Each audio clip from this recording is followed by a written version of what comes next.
Mesdames et messieurs, bonjour et bienvenue une fois de plus à notre écoute.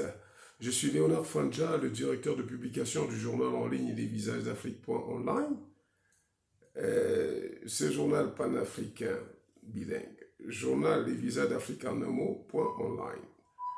Bien évidemment, nous faisons cette sortie sur notre chaîne YouTube Les Visages d'Afrique. Et la sortie d'aujourd'hui, pour la sortie d'aujourd'hui, nous allons appesantir sur 3 points. Les félicitations, les préparatifs de la saison 2023-2024, football Elite One, Elite 2 et bien d'autres, et aussi les différents remerciements et motions de soutien à Samuel Eto'o-Fils. Chers amis, s'agissant des félicitations, nous voulons d'emblée renouveler nos félicitations au président Samuel Eto'o-Fils et à toute son équipe pour la parfaite organisation des Interpol 2022-2023.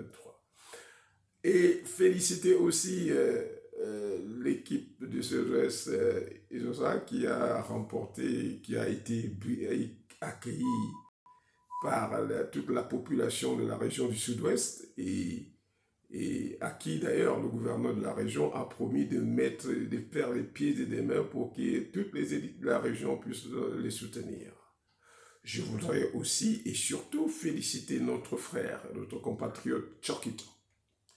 Car voyez-vous, c'est pas donné. Tchokito a fait preuve d'élévation d'esprit et je voudrais exhorter les gens et ceux qui aujourd'hui sont toujours dans la voie de la provocation, du mensonge, des ragots, à se raviser et de faire comme Tchokito.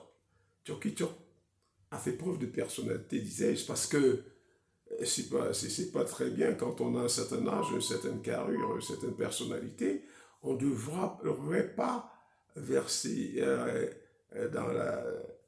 rouler vraiment, ou alors que dis-je, ne devrait plus afficher un comportement, ou alors verser dans la haine permanente contre certaines personnalités. Alors, Tchokito s'est révisé et nous lui en savons gré. Nous exhortons les choses à faire pareil. Et à ceux qui soutiennent le président Samuel Eto'o-Fils de ne pas se laisser entraîner dans le comportement enfantin qu'affichent ceux-là qui passent leur temps à s'attaquer au président de la FECAFOOT. Et nous voulons aussi féliciter, j'ai déjà dit, ces équipes, cette équipe, c'est aussi l'équipe du Nord-Ouest qui s'est qualifiée pour Elite 2. S'agissant des préparatifs maintenant de la prochaine saison, je voudrais rappeler au président des clubs à ne pas passer aussi le temps dans les ragots, les histoires des sous-quartiers de bas étage, alors que les autres sont déjà lancés dans les préparatifs de la saison prochaine. Notamment la colonne du Jay Lobo qui a, au cours de l'Assemblée générale du 30 juillet dernier, arrêté son budget qui est passé de 212 à 245 millions de francs. Vous voyez, il y a dans la colonne du Jay Lobo ne doit pas sucer lauriers. Le canon, par contre, est en tournée à l'étranger. Les gens se préparent déjà pour la rentrée de la saison prochaine. Et il y a lieu, vous savez que les conditions, parce que quand je demande de préparer la saison, c'est de respecter les exigences de la FECAFOOT en tant que championnat professionnel, tel que mentionné dans une lettre circulaire publiée récemment. Et vous êtes pour s'arrimer donc et se conformer à ces exigences, nous voulons aussi féliciter APGS de Fou, qui a absorbé AS Green City, une équipe de femmes, parce qu'une des exigences pour la saison prochaine, avoir une équipe féminine, équipe jeune. Alors, APGS de Fou a absorbé AS Green City. Alors, nous voulons dire aux autres présidents, plutôt que de passer leur temps à bavarder, à raconter n'importe quoi, c'est le moment de se préparer pour la saison prochaine. Faites d'abord l'effort de justifier les fonds qui vous ont été alloués et arrimez-vous aux exigences de la FECAFOOT. Récemment, nous avons vu les exigences du championnat burundais et ça ne faisait pas de cadeau non plus. Alors, quand on parle de professionnalisme, il faut que ce soit effectivement du professionnalisme.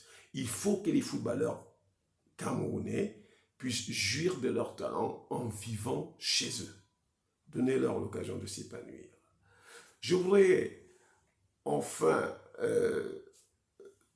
relayer les félicitations. Vous savez, l'équipe du Volcan du Nord n'a pas accédé à Elite 2, mais il n'en demeure pas moins vrai que c'est cette équipe qui, avec ses supporters, ont de manière particulière adressé des félicitations au président Samuel Eto'o-Fils pour la parfaite organisation du championnat Interpol.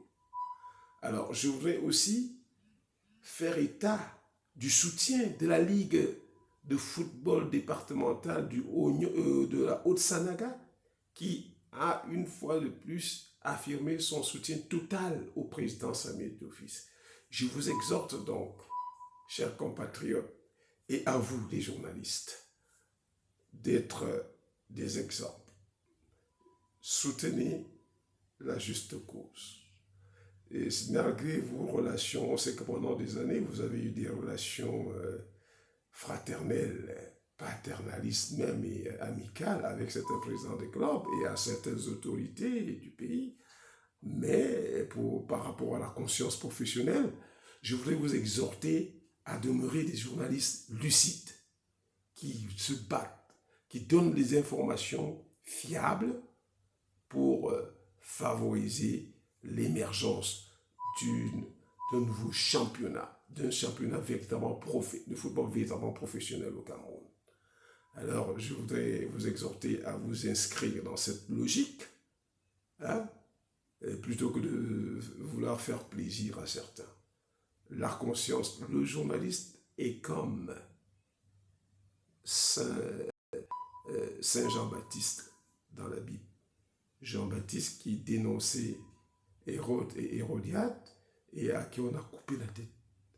Le journaliste doit s'inscrire dans cette logique, dire la vérité, toute la vérité et rien que la vérité, comme avait si bien dit le chef de l'État, son Excellence Paul Biya à une certaine époque.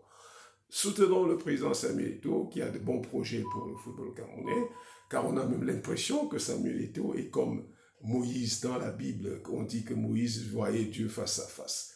On a l'impression que Samuel Eto'o, c'est celui qui voit Dieu et qui est venu pour améliorer les conditions de footballeurs camerounais pour qu'ils n'aillent plus mourir au désert, ils n'aillent plus mourir dans la Méditerranée. Merci.